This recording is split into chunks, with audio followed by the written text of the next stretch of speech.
ಪ್ರಸಾದ ತಿನ್ಸಕ್ಕೆ ಎಲ್ಲಾರ್ದು ತಿನ್ಸಂ ಪ್ರಸಾದ. ಏನು ಗೊತ್ತಾ, ರಸ್ತೆಯಲ್ಲಿ ಕೋಳಿ ಮೊಟ್ಟೆ ಬಿದ್ದಿದ್ರೆ ನಿಂಬೆಹಣ್ಣು ಬಿದ್ದರೆ ಮುಟ್ಟಬಾರ್ದು ಅಂತ ಇವಾಗ ಗಾಳಿ ಸಂಬಂಧ ಬರ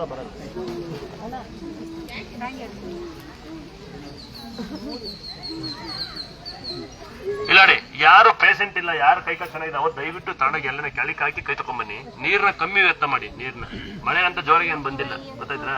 ಆಮೇಲೆ ಯಾರು ಹ್ಯಾಂಡಿಕ್ಯಾಪ್ ಪೇಷಂಟ್ ಇದ್ರೆ ಹೋಗ್ಲಿಕ್ಕೆ ಆಗಲ್ಲ, ಅವ್ರ ಮೇಲೆ ದಕ್ಷಿಣ ಗೊತ್ತಾಯ್ತಾ. ಅಕ್ಕಪಕ್ಕ ಎಸಿಬೇಡಿ, ಅಕ್ಕಪಕ್ಕ ಎಲ್ಲ ಗಲಾಟೆ ಮಾಡ್ತಾರೆ ಗೊತ್ತಿರುತ್ತೆ ನಿಮ್ಗೆಲ್ಲ. ಮತ್ತೆ ಇಲ್ಲಿ ಮಾವಿನ ತೋಪ ನಮ್ದಲ್ಲ. ಇಲ್ಲಿ ಇವತ್ತು ಯಾರ್ಯಾರು ನಮಗೆ ದೇಣಿಗೆ ಕೊಟ್ಟಿರೋ ಬನ್ನಿರಿ.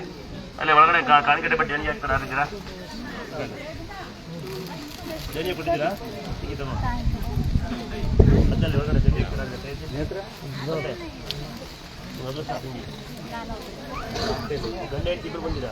ಎಲ್ಲಿ ಹೇಳ್ತಿ ಯಾರಿಗಾರ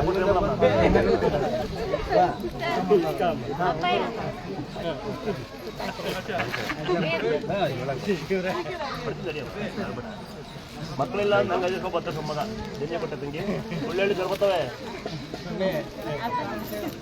ಸರಿ ನಾವು ಹೊರಟಿದ್ವಿ.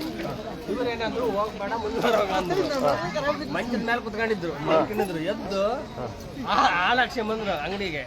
ಆಲಕ್ಷೆ ಬಂದು ಇಟ್ಟು ದಬಾ ಅಂತ ಬಿದ್ರು. ನೋಡಮ್ಮ ನಾನು ಹೋಗು ಅಂತ ಹೇಳಕ್ಕೆ ಬೇಡ ಅಂತ ಹೇಳಕ್ಕೆ ನೋಡ್ ಅದೇ ನೀನೇ ತಪ್ಪು ಇದು ಮಾಡ್ಕಂತ ಹೇಳಿದೆ. ಅದಕ್ಕೆ ಇವ್ರೇನಂದ್ರು, ನಾನು ತಪ್ಪಾಗಿದ್ದಮ್ಮ ನಿನ್ನ ಮುಂದೆ ಹತ್ತಿರ ಹೇಳೋದಿಲ್ಲ. ಇದಕ್ಕೆ ಸರಿ ಆಯ್ತು. ಇದು ಹೇಳೋದೇನಂದ್ರೆ ನಿಮ್ಗೆ ಗೊತ್ತಿರುತ್ತೆ. ಈಗ ಸಾಧಾರಣವಾಗಿ ಒಬ್ಬ ಹೆಂಡತಿ ಒಳಗಡೆ ಅಳ್ತಾ ಇರ್ತಾರೆ. ನೀವು ಒಳಗೆಲ್ಲ ಹಾಕಿರ್ತೀವಿ ನೋಡಿ, ಅವಳ ಕಷ್ಟ ಅವಳಿಗೆ ಅಲ್ವಾ. ಏನೋ ಪಾಪ ಹೊಟ್ಟೆ ನೋವು ಅಂತ ಅಳ್ತಾ ಇರುತ್ತೆ. ಗಂಡಬ್ಬ ಬಂದು ಹೆಂಡತಿ ಕಳಿಸಿ ಅಲ್ಲಿ ಗತ್ತುಡಿತ ನೋಡಿ ಲೈವೆಲ್ಲ ಹಾಕಿದ್ರೆ ಕೊಡ್ಬಿಡ್ತಾರೆ ನಮಗೆ. ಈ ಥರ ದೇವ್ರ ಪವರ್ ಇರುತ್ತೆ. ಅದರ ನೀನು ಅಷ್ಟೇ, ನೀವು ಹಂಗಲ್ಲ ಅವಶ್ಯಕ ಇಲ್ಲ. ನಂಗೆ 5 ವರ್ಷ ಹತ್ತು ಮಗಿರುತ್ತೆ. ಮಕ್ಕಳು ಆಗ್ತಾ ಒಂದು ದೇವ್ರನ್ನ ಕೇಳ್ಬೇಡ.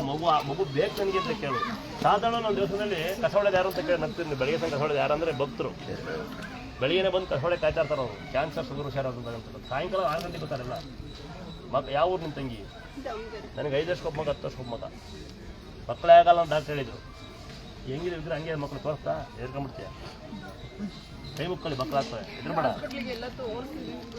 ಎಲ್ಲದು